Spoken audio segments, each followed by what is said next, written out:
खुलुमबाय बयनिसिमबो आंनि गोसो गोरबोनि अननायखौ बयनिसिमबो बावहरग्रोनाय जाबाय। जोंहा नैबे खैराबारि बिया दुलाराय बाथौ गौतम बेयावहाय सनाथि मायथाइ फोरबो खुंनो लाहार फाहार खालामगासिनो दङ। बेयावहायनो माखासे लाहार फाहार खालामदों, बिबार गायनाय आरो बैथिंजाय रिहार्सेल होगासिनो दं, आर'ज खालामनाय, खेराइ मोसानाय।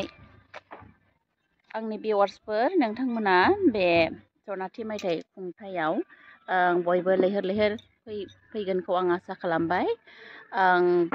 बियो जाहैबाय मार्च दाननि 6, 7, 8 बे सानथामनि हाबाफारिजों बे सनाथि मायथाइ फोरबोखौ खुंनाय जागोन। आसा खालामो बयबो आंनि भिउवार्सफोरा बे हाबाफारियाव नुजाथिफैगोनखौ।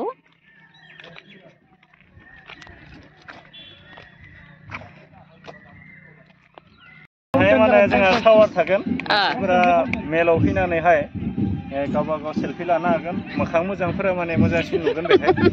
दा बेखाय जाहाथे बयबो देलायनानै बेयाव फैयो मोजाङै। आरो नोंथांमोनाबो जेरैबायदि खेराइनि रिहार्सेल होदों बिदिनो मोजाङै बेहाय माने फट' लानायनि सुबिदा दं, जाहाथे जोंनि जि गल्डेन जुबिलि बेयो जाहाथे मोजाङै जायो आरो समायना रमायना जायो।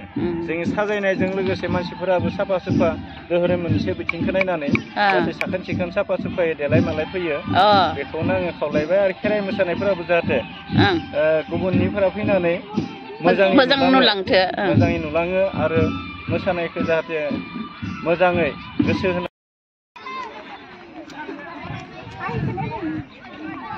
नै जोंहा सनाथि मायथाइनि लाहार फाहार भलेन्टियार्सफोरनि प्रेक्टिस होगासिनो दङ। जों आरो गासै माइनावफोरा आर'ज रिहार्सेल जाथ'यैखाय जोङो बर' न'खरखौ नायनो थांगासिनो दङ। गासै माइनावफोराबो बिथिंसो, बिथिं नङा। नै गथ'फोरा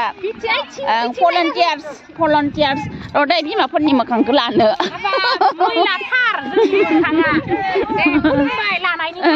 खुलुमबाय। गल्डेन जुबलि जाबाय थादों नालाय, बिदावरि जादोंहाय जोंहा मिटिंनि थाखायनो आर'ज, खेराइ सोलोंनाय, NCC मेरला हाबाफारि सोलिगासिनो। जोंहा दा माबा खामानिखौनो माबा मोनाखै। माइ बाख्रि बानायगासिनो दे बर' न'खराव नै। फुख्रियाबो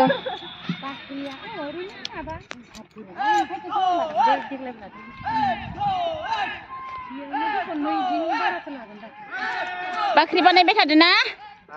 माइ बाख्रि खै मन जागोन बेयावलाय माइया? 25 मन। बेखौ बे न'आव थिखांना लांनो हागोनसो ने? जोब्बा लाना थांगोन। बोरैया फानना आं ओरै ओंखारलांनि। बेथिंलाय बेथिं? बिदि माला थेलेबलेब 10,000 नैयाव फानलाव दोनो रा, नैया फानलाव जाखान्दाखौ।